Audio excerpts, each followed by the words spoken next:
తాకట్టులో ఉన్న బంగారాన్ని విడిపించి ఆ రోజు ఆన్లైన్ రేటుకే మేము కొంటాం. Sharma gold company. నమస్తే, మీరు చూస్తుంది సుమన్ టీవీ. నేను మీ కీర్తి. అక్టోబర్ నెలలో ద్వాదశ రాశుల వారికి ఎలా ఉండబోతోందో తెలియజేయడానికి మనతో పాటు ఉన్నారు ప్రముఖ ఆధ్యాత్మికవేత్త కోనాల భాగ్యలక్ష్మి గారు. నమస్తే అమ్మా. ఓం శ్రీ మాత్రే నమః.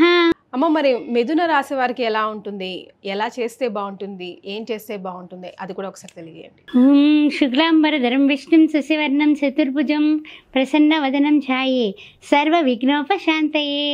ఓం శ్రీ మాత్రే నమః.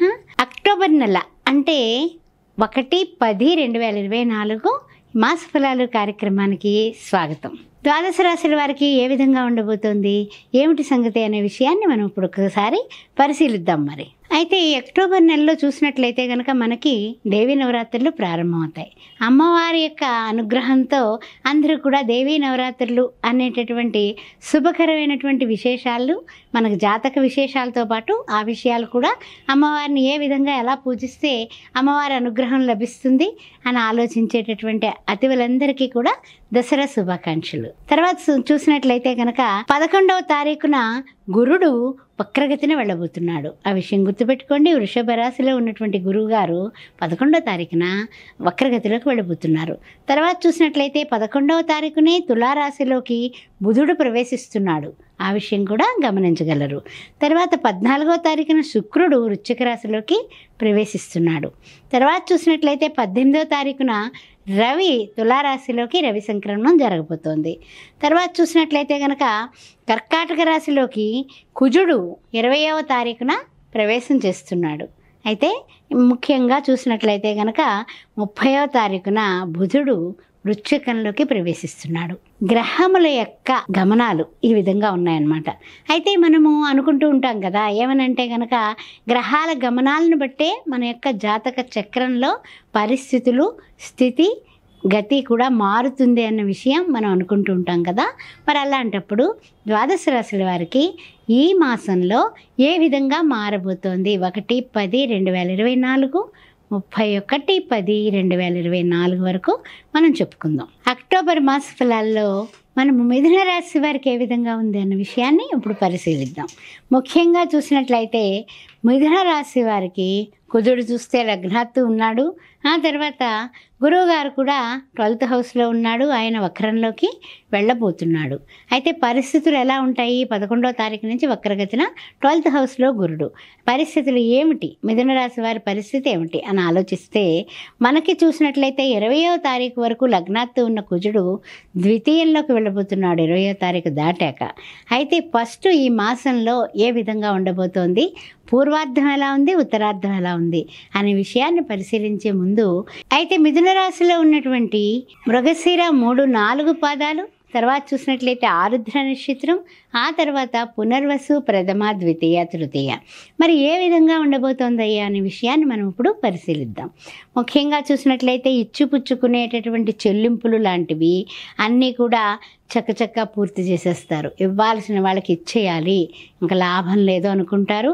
దసరాల్లో ఏ విధమైనటువంటి ఎవ్వరూ కూడా మీరు ఇవ్వాల్సింది మర్చిపోయారేమో, కొంచెం పంపించండి అనే ఆలోచన కానీ, మాట కానీ, నోటీస్ కానీ అందుకోకుండా చెల్లింపులు పూర్తి చేసేస్తారు. తర్వాత విషయానికి వచ్చినట్లయితే కనుక అమ్మకాలు, కొనుగోళ్ళు ఇలాంటి విషయాల్లో మాత్రం కొంచెం జాగ్రత్తగా ఉండండి. ఎందువల్ల అంటే కనుక గురు వక్రగతి 11వ తారీఖున ఉంది.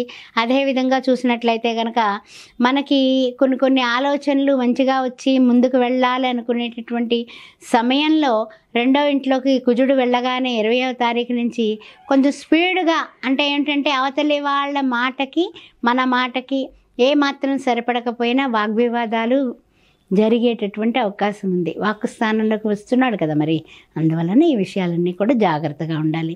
ఆరోగ్యరీత్యా అన్ని విధాలా కూడా యోగదాయకంగానే ఉంటుంది. ఆ విషయంలో అయితే ఏం పర్వాలేదు. ఎప్పుడైతే రవి 17వ తారీఖున మారుతున్నాడో ఆ తర్వాత ఆరోగ్యం అంతా కూడా చక్కగా స్థిరపడిపోతుంది, ఏం పర్వాలేదు.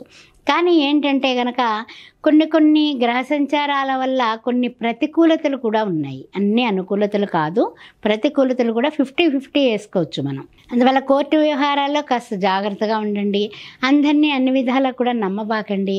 కాస్తంత ఆచితూచి ముక్తసరిగా కొంచెం ఎంతవరకు మాట్లాడాలో అంతవరకు మాట్లాడుతూ వాగ్వివాదాలకి గొడవలకి పోకుండా ఉంటే అన్ని విధాలా యోగదాయకంగా ఉంటుంది.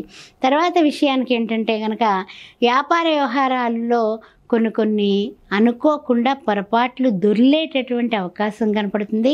అందువల్ల పై అధికారుల దగ్గర మేము చేస్తాం ఈ వ్యవహారం, నేను చక్కబెట్టేస్తానండి, వాళ్ళు నాకు తెలుసు వీళ్ళు నాకు తెలుసు అని వీరాలు పలక్కండి ఫస్ట్. అదేవిధంగా వ్యాపార విషయంలో కూడా పర్వాలేదు, వాళ్ళు పెట్టుబడి పెట్టారు, వాళ్ళు పెట్టుబడి పెడితే వాడికి 1కి 10 కలిసి వచ్చింది, నేను కూడా అదే విషయంలో పెట్టుబడి పెడితే నాకు కూడా వస్తుంది అని అనుకోకండి. వాళ్ళ అదృష్టం వాళ్ళది, మన అదృష్టం మంది. మనకి కొంచెం కొన్ని విషయాల్లో కాస్తంత జాగ్రత్తగా ముందుకు అడుగు వేయాల్సినటువంటి తరుణం ఆసన్నమైంది. అందువలన కొంచెం జాగ్రత్తగా ఉండండి. తర్వాత విషయానికి వచ్చినట్లయితే కనుక మిమ్మల్ని మీ దగ్గర పనిచేసేటటువంటి సేవక జనమే మిమ్మల్ని ఇరికిస్తారు. జాగ్రత్తగా ఉండండి.